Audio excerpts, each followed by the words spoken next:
नमस्कार। जीवन के रंग अनीता के संग में आपका स्वागत है। पिछली कड़ी में महाराजपुर विकास के पद पे उसकी सेकंड कड़ी में मैंने बताया था कि हमारे यहाँ दिसंबर माह में 2022 में एक मीटिंग हुई जिसमें डीएम मैम और बीएसए मैम को आना था, लेकिन किन्हीं कारणों से वो नहीं आ पाई। निराशा बहुत थी हमारे और हमारे बच्चों में, पूरे विद्यालय परिवार में। लेकिन ठीक है, हार के बाद ही जीत है, यही सोच के हम अपना चलते रहे, फिर उन्हीं प्रयासों में लगे रहे और जल्द ही हमें ईश्वर ने अवसर दिया। 1 अप्रैल 2023 को जो पूरे प्रदेश में प्रवेश उत्सव मनाया जा रहा था, जब प्रवेश प्रक्रिया प्रारंभ होती है बेसिक शिक्षा में, तो हमारे यहाँ प्रवेश उत्सव होता है। और निपुण भारत जो योजना है उसमें हमारा ब्लॉक सरवनखेड़ा सुपर 50 में चुना भी गया था। तो सरवनखेड़ा ब्लॉक में बहुत बड़े पैमाने पे बहुत अच्छा प्रवेश उत्सव होना था उच्च प्राथमिक विद्यालय स्योंदा में। पहले ही कॉल आया, सर का कि कोई प्रोग्राम हो तो आप करवा दीजिए। मैंने बोला प्रोग्राम तो मीटिंग में जो तैयारी करवाई थी वही मेरे पास तैयारियां हैं, आप देख लीजिए। और प्रोग्राम का वीडियो देखने के बाद उन्होंने बोला इसको करवा दीजिए, बहुत अच्छा है। मेरे अंदर और बच्चों के अंदर एक नई उमंग का संचार हुआ, क्योंकि प्रोग्राम जब उनके लिए तैयार हुआ था और नहीं हो पाया था तो निराशा हुई थी। और ईश्वर की कृपा देखिए कि जो प्रोग्राम विद्यालय में होना था वो और बड़े विद्यालय में और बड़े बड़े आला अधिकारियों के सामने हमारे बच्चों को अपना वेलकम सॉन्ग करने का मौका मिला। और इस सॉन्ग की झलकियां आप देखिए, उसके बाद हम फिर से बात करते हैं।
बच्चों ने बहुत अच्छा डांस प्रोग्राम किया, कोई भी गलती नहीं की। और मुझे सबसे ज़्यादा खुशी थी कि उसमें जिले के ही सबसे बड़े अधिकारी, सारे बड़े बड़े अधिकारी और हमारे मंत्री जी भी, कैबिनेट मंत्री श्री राकेश सचान जी भी आए हुए थे।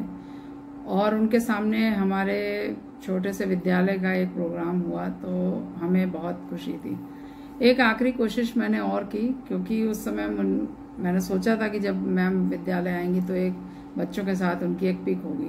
वहाँ नहीं हो पाई, तो एक कोशिश हम आए सब शिक्षक साथियों से, मैंने बोला कि अगर बच्चों के साथ एक पिक हो जाए तो अच्छा रहे। उन्होंने भी प्रयास किया, हमने भी प्रयास किए, लेकिन मैम के पास टाइम नहीं था। और मंत्री जी के जाने के बाद मैम भी बहुत तेज़ी से अपनी गाड़ी की तरफ जा रही थी, डीएम मैम।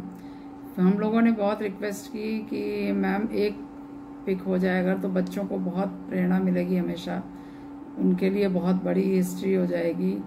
और हम लोगों के प्रयास, अंतिम प्रयास, गाड़ी में पैर रखते रखते डीएम मैम, सीडीओ मैम, दोनों ही मैम रुक गई और उन्होंने कहा अच्छा ठीक है, फ़ोटो हो जाए। तो मेरे बच्चों के साथ वो एक हिस्टोरिकल फ़ोटो जो तीनों उच्च अधिकारियों की तीनों ही उच्च अधिकारियों के साथ जो वो फोटो क्लिक हुई है वो बच्चों के लिए, विद्यालय के लिए और मेरे लिए एक नया इतिहास है, जो जब भी हम उसको देखेंगे तो हमें बहुत खुशी होगी और उसके पीछे के सारे प्रयासों को हम याद करेंगे।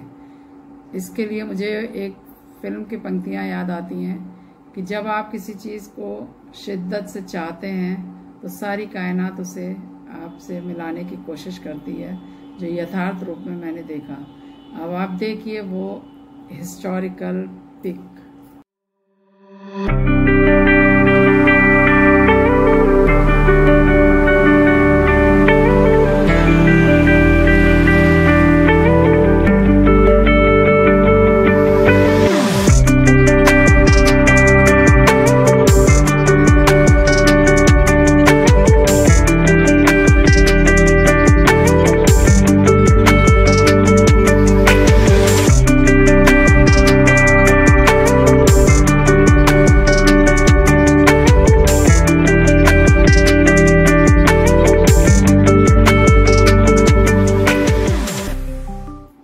इस वीडियो के अंतिम भाग में जो एक और उपलब्धि रही, हमारे यहाँ कंपोजिट ग्रांट आई और उस ग्रांट से विद्यालय के लिए कुछ करने के सोचा, तो उस क्रम में मैंने स्मार्ट क्लास के लिए एक प्रोजेक्टर लिया, क्योंकि शिक्षक कम थे और हमें उस प्रोजेक्टर की मदद से बच्चों को नए नए ज्ञान और विज्ञान सिखाने में बहुत आसानी रहती है।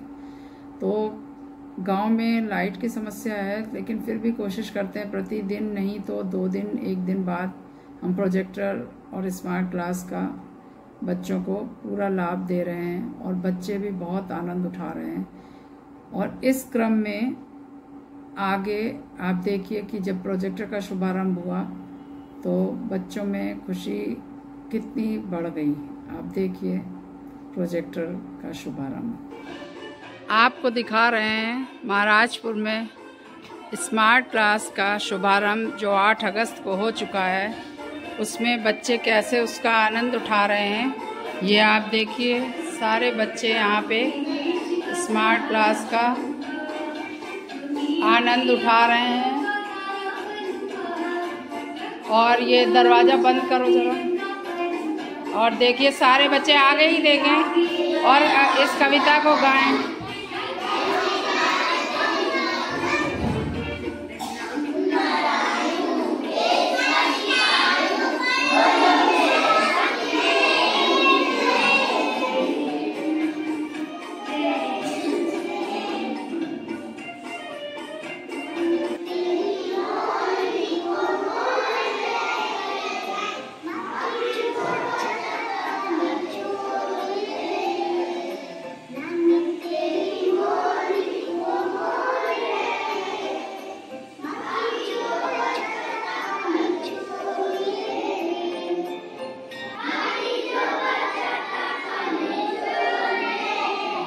तालियां। महाराजपुर विकास के पथ की चौथी श्रृंखला में, चौथी कड़ी में जो मेरा ड्रीम प्रोजेक्ट है उसको लाने की कोशिश है। हो सकता है उसमें समय है लग जाए थोड़ा, लेकिन जब आप उसको देखेंगे तो आपको भी बहुत खुशी होगी। इस बीच मैं विद्यालय की अन्य गतिविधियों के ब्लॉग डालूंगी, लेकिन जब वो ब्लॉग आएगा तो आप उम्मीद है कि आपको बहुत अच्छा लगेगा। इसलिए तब तक हमारे अन्य ब्लॉग जो आ रहे हैं उनको भी अपना आशीर्वाद और स्नेह दीजिए। तब तक के लिए नमस्कार।